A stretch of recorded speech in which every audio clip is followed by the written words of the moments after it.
A very warm welcome to all of you. My name is Anshul Tyagi and this is my YouTube channel Grow With Me. I welcome you all to today's session of part 3 of BPCC 101 Thinking and Language. Okay, so this particular unit is 5 and let's get started with today's content. Let me just change the slide and yes. So this channel provides you the best explanative diagrams and concepts in the best way you can ever have. And if you like the content or you find the things helpful, do subscribe, like and share. Do comment and share the content to the needy also. Now let's get started. So today's content includes problem solving, stages to problem solving and barriers to problem solving. तो आज हम problem solving जो एक हमारा पूरा topic है उसको complete करने वाले हैं. तो सबसे पहले हम प्रॉब्लम सॉल्विंग को स्टार्ट करते हैं. ठीक है, so let's get started. So problem solving क्या होता है उससे पहले we need to actually understand what is problem in psychological sense. So problem is a barrier और hindrance towards one's goal.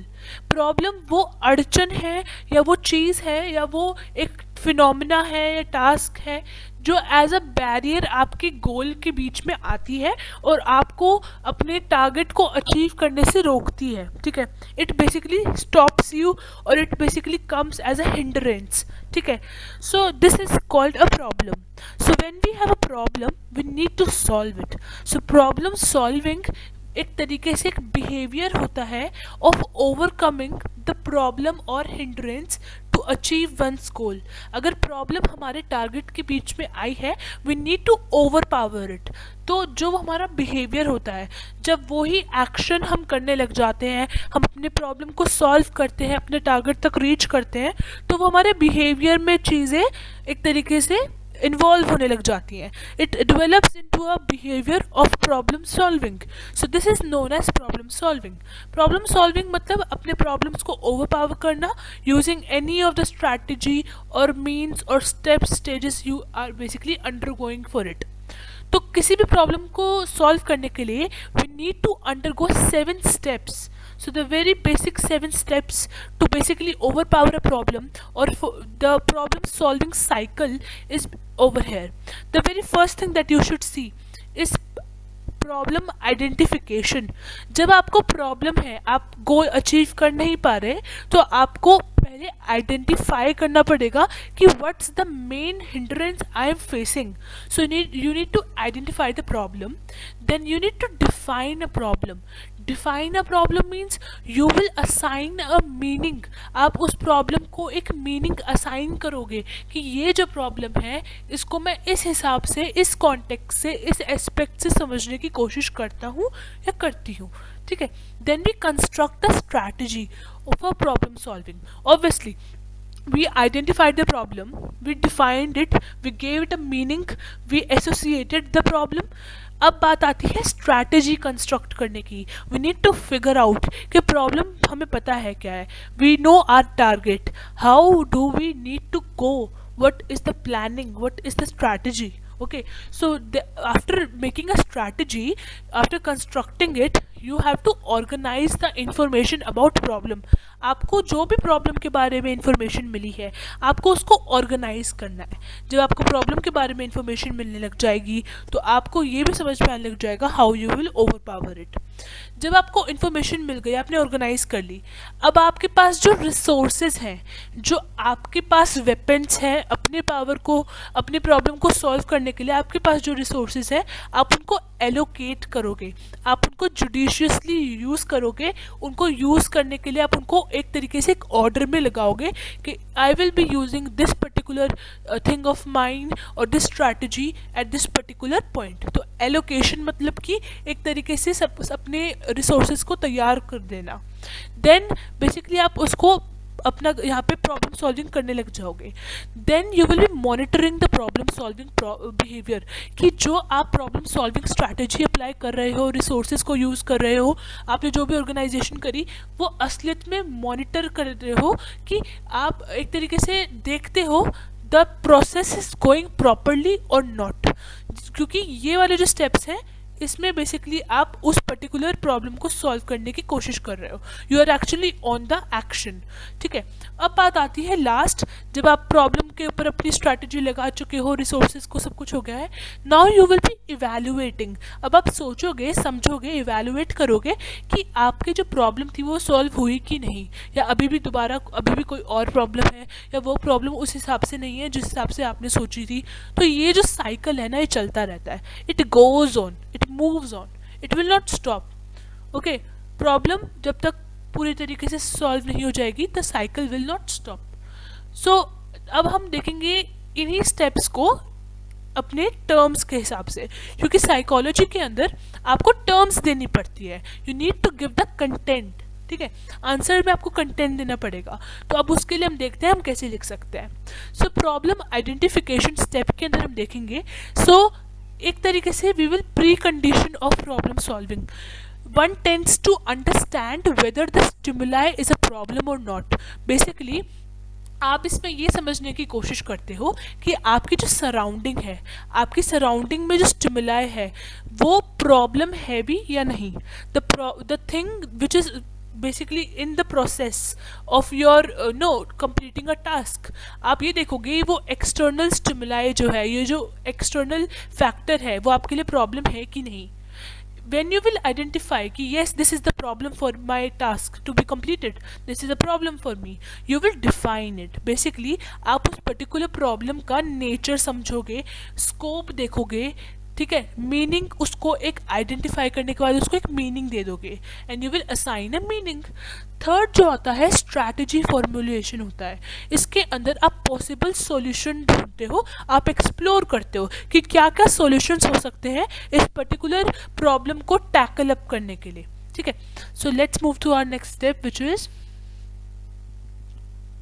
Is organisation of information. अब आपने जो है इंफॉर्मेशन निकाल ली, नेचर निकाल लिया, स्कोप निकाल लिया, प्रॉब्लम का सब कुछ निकाल लिया, आपने जो आपने जो इंफॉर्मेशन निकाली है, you need to organise it.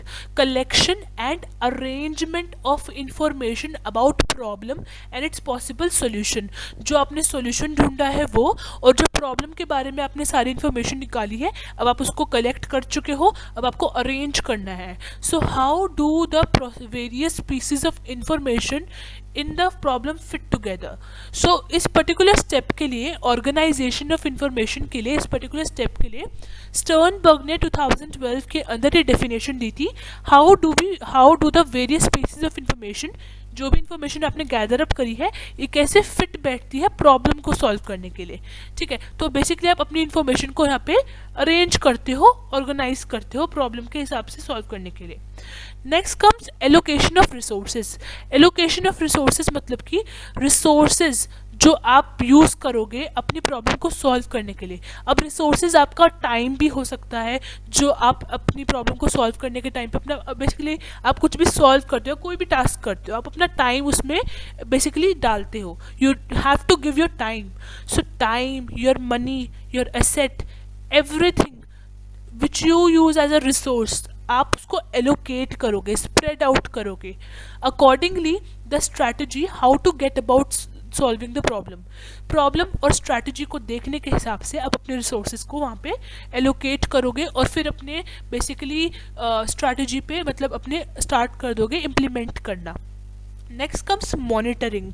Monitoring मतलब टू कॉन्शियसली, मतलब आप कॉन्शियसली क्रॉस चेक करते हो कि स्ट्रैटेजी आप सही से इम्प्लीमेंट कर रहे हो कि नहीं।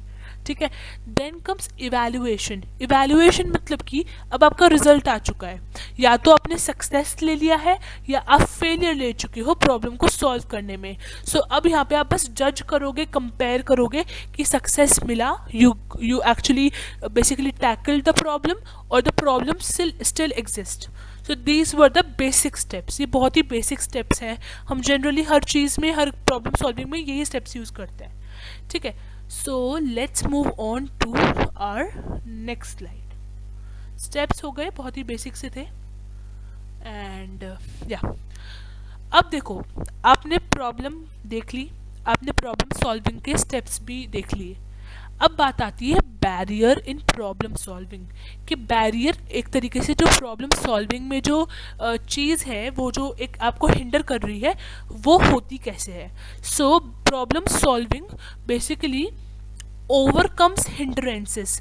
प्रॉब्लम सॉल्विंग जो एक प्रोसेस है, इसके अंदर आप अपनी प्रॉब्लम को ओवरकम करते हो. But there are certain factors that hinders problem solving. आपको टास्क तक पहुंचने में जो आप प्रॉब्लम सॉल्विंग मेथड को यूज़ कर रहे हो, आप उस पर्टिकुलर बिहेवियर में इन्वॉल्व हो, अभी भी कुछ ऐसे फैक्टर्स होंगे जो आपकी प्रॉब्लम सॉल्विंग को बेसिकली इंटरप्ट करेंगे या हिंडर करेंगे. तो ये what are these barriers, what are these hindrances that will actually fluctuate your performance. Okay, ये कुछ ऐसे होते हैं. The factors which affect one's problem solving are, the very first is a mental set. What is a mental set or a perceptual set? ठीक है, ये एक तरीके से हमारी टेंडेंसी होती है to overuse an already tried mental strategy in problem solving.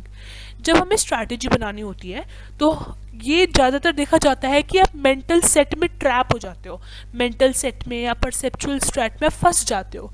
आपने जो पिछली प्रॉब्लम में जो स्ट्रैटेजी यूज़ करी थी, आप उसको यूज़ कर रहे हो ओवरली, बार बार ही आप उसी स्ट्रैटेजी को यूज़ कर रहे हो, कुछ भी नया स्ट्रैटेजी नहीं डेवलप कर रहे हो. अब आप बार बार ही स्ट्रैटेजी को यूज़ कर रहे हो और गलती से प्रॉब्लम उस लेवल से ज़्यादा आ गई है जो आपने पिछली बार टैकल अप करी थी, तो आपकी स्ट्रैटेजी वहाँ पे फेल हो जाती है, क्योंकि आप मेंटल सेट में फंसे हुए हो, आप एक ही स्ट्रैटेजी को बार बार यूज़ कर रहे हो. So you need to change your strategy as per the problem. You need to be creative. So mental set का मतलब होता है एक इंडिविजुअल की टेंडेंसी कि वो ओवर यूज़ करे अपनी स्ट्रैटेजी को. द मेंटल स्ट्रैटेजी जो आपने पहले प्रॉब्लम्स में यूज़ करी, आप उसको बार बार ही यूज़ ना करें.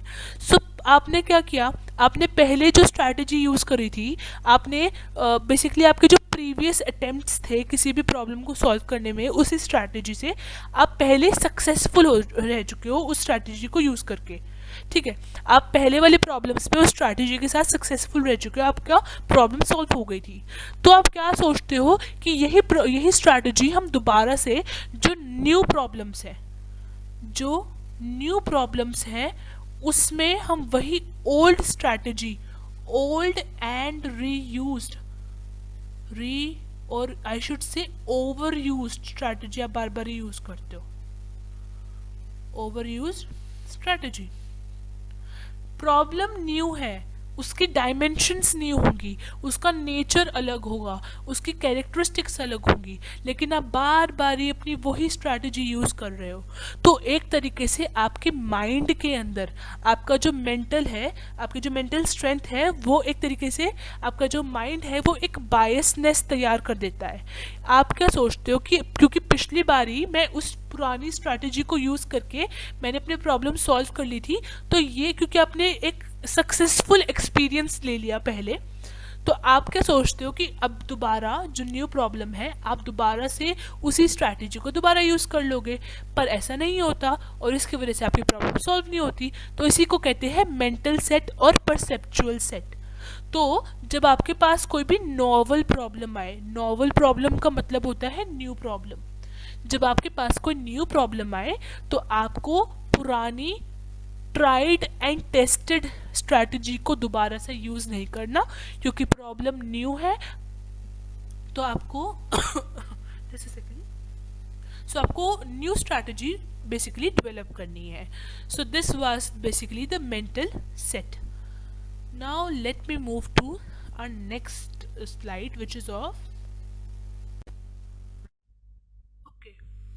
So the second barrier which we see in problem solving is functional fixedness. So what happens in functional fixedness is one is difficult to accept and solve problems in new and creative way. जो individual है वो क्या करता है, वो accept करना ही, मतलब वो the person is not able to accept it, he और she will find it difficult, उनके लिए मुश्किल होता है ये एक्सेप्ट करना that they need to solve the problem in a new and creative way. Creative मतलब कि to create new ideas. Okay, आपको न्यू स्ट्रैटेजी तैयार करनी है एक नए प्रॉब्लम को सॉल्व करने के लिए या प्रॉब्लम को और इफ़ेक्टिवली सॉल्व करने के लिए, तो ये चीज़ फंक्शनल फिक्सडनेस के अंदर आप एक्सेप्ट नहीं करते। एज अ रिजल्ट आप प्रॉब्लम को सॉल्व नहीं कर पाते, and then you find difficulty in basically tackling और रीचिंग योर गोल। ठीक है, so this is the tendency to observe objects in its usual और टिपिकल फंक्शन ओनली। इसके अंदर क्या होता है, द इंडिविजुअल, वो जो भी आप ऑब्जेक्ट ऑब्जर्व करते हो या आप कोई भी प्रॉब्लम सॉल्व करते हो, आप ना उसकी सिर्फ टिपिकल, जो उसकी नॉर्मल, जो हर बारी उसका जो फंक्शन होता है, आप उसको वहीं तक सीमित रखते हो। You don't diversify your ideas, you don't diversify your content. ठीक है, आप सिर्फ एक पर्टिकुलर बाउंड्री के अंदर उस पर्टिकुलर फंक्शन में ही फिक्स्ड रह जाते हो, तो इस वजह से आप न्यू एंड क्रिएटिवनेस की तरफ नहीं जा पाते। So one is fixed to one type of functioning of object. किसी भी स्ट्रैटेजी की फंक्शनिंग को आप सिर्फ एक पर्टिकुलर डायमेंशन में या एक टाइप में ही लिमिट डाउन कर देते हो, और फिर आप क्रिएटिव आइडियाज़ नहीं बना पाते, आपकी स्ट्रैटेजी चेंज नहीं होती और आप प्रॉब्लम सॉल्व नहीं कर पाते। So this is the second thing, functional fixedness. Now let's move to our next slide, which is of using of incomplete representation. Basically आप जब इनिशियल बेसिकली आप जो इन्फॉर्मेशन आप प्रोसेस करने की कोशिश करते हो प्रॉब्लम सॉल्व करने के लिए, तो आप उसके सिर्फ इनिशियल इन्फॉर्मेशन जो होती है पूरी प्रॉब्लम को लेके या सॉल्यूशंस को लेके, आप सिर्फ वहीं तक अपने आप को बेसिकली लिमिट डाउन कर देते हो, क्योंकि आप इनिशियल इन्फॉर्मेशन तक ही अपने आप को रखते हो सीमित। इस वजह से आप इनकरेक्ट या इनकम्प्लीट इंटरप्रिटेशन करते हो, आप आधा अधूरा समझते हो। क्योंकि आप आधा अधूरा समझते हो, you represent it incorrectly. Okay, आप सही तरीके से प्रॉब्लम को और सॉल्यूशन को और स्ट्रैटेजी को रिप्रेजेंट नहीं कर पाते, और इस वजह से आप सॉल्यूशन तक नहीं लीड आउट कर पाते। You actually get distracted from the correct interpretation और correct representation of the problem. जब तक आप प्रॉब्लम को समझोगे नहीं, उसके इंफॉर्मेशन को, उसके नेचर को नहीं समझोगे करेक्टली, आप उस पर्टिकुलर बेसिकली स्ट्रैटेजी को यूज़ नहीं कर पाओगे जो असलियत में उसके ऊपर एम्प्लाई होती है। So you need to actually represent the information properly, correctly, in the way it needs to be. Okay, now let's move to our next slide, which is of lack of expertise और intellect. Intellect होता है आपकी mental strength या फिर आपके अंदर कितना potential है। एक्सपर्टाइज होता है experience. Experience always comes with practice and attempts. तो क्योंकि आप पहले आपका बेसिकली आपने जो पिछली प्रॉब्लम्स हैं, आपने सिर्फ उसमें एक ही स्ट्रैटेजी तक अपने आप को लिमिट डाउन रखा, या फिर आपने अपने आप को ज़्यादा एक्सपोजर नहीं दिया प्रॉब्लम्स से, आप ज़्यादातर स्मूथ लाइफ जीते आ रहे हो, आपने अपनी गोल्स अचीव करने में अब तक ज़्यादा हिंड्रेंसेस देखे नहीं है। तो इस वजह से क्या होता है, आपके पास एक्सपीरियंस कम होता है और आपका जो इंटेलेक्ट होता है, आपका जो कॉग्निशन होता है, ठीक है, आपकी जो मेंटल एबिलिटी होती है किसी भी प्रॉब्लम को टैकल करने के लिए, वो सफिशिएंट नहीं होती। So you need sufficient expertise and post required intellect। आपके अंदर वो समझ होनी चाहिए और आपको वो एक्सपीरियंस चाहिए प्रॉब्लम को सॉल्व करने के लिए और अपने गोल तक रीच आउट करने के लिए। Okay, so this was this and या लैक ऑफ मोटिवेशन। अब ना वी कैन ऑल्सो सी कि there are an number of individuals जिनके पास एक्सपीरियंस होता है और बेसिकली रिसोर्सेज होते हैं, अच्छी स्ट्रैटेजी होती है, क्रिएटिव आइडिया, सब कुछ होता है, but the thing they lack in is basically motivation. उनके अंदर वो मोटिवेशन नहीं होता, they don't have that fire in themselves to solve the problem creatively. तो we need to maintain our motivational level throughout the process of problem solving. We need to maintain it. The motivation level also plays a very important role. अब एक और आता है emotional block. Emotional block मतलब कि आप emotionally instable हो, ठीक है, आप अपने इमोशंस को बैलेंस आउट करके और एक प्रोपोर्शनेट वे में अपने पूरे प्रोसेस के अंदर यूज़ नहीं कर पा रहे। आपके जो इमोशंस हैं वो बेसिकली, या तो आप ज़्यादा स्ट्रेस्ड हैं, आप एंग्जाइटी बहुत जल्दी डेवलप कर लेते हैं, आप ज़्यादा हैम्पर आउट हो जाते हैं, आप हाइपर भी ज़्यादा हो जाते हैं, you have a phobia of a particular thing. तो इन सारे फैक्टर्स की वजह से आपका जो इमोशनल कंटेंट होना चाहिए उस पर्टिकुलर स्ट्रैटेजी को इम्प्लीमेंट करते समय या थ्रू आउट द प्रॉब्लम, आप वहाँ पे ब्लॉकड आउट हो जाते हैं, यू एक्चुअली गेट स्टक्ड अप। तो आप इमोशनल ब्लॉक के अंदर ट्रैप हो जाते हैं because you are emotionally not stable, you are not able to actually implement the strategy the way you thought, और आपका मोटिवेशनल लेवल फिर नीचे गिर जाता है और फिर आपकी परफॉर्मेंस के ऊपर डायरेक्ट इफेक्ट आता है और फिर आपकी प्रॉब्लम सॉल्व नहीं होती है। तो emotional block also plays a very important role as a barrier in problem solving. So guys that was all, and thanks a lot guys for staying tuned for so long time. And if you find the content or explanation majorly helpful, do subscribe, like and share, and you can click here for more such content of your course, and hope you find it helpful. Thanks a lot guys, stay tuned for more videos, do subscribe, like and share. Take care.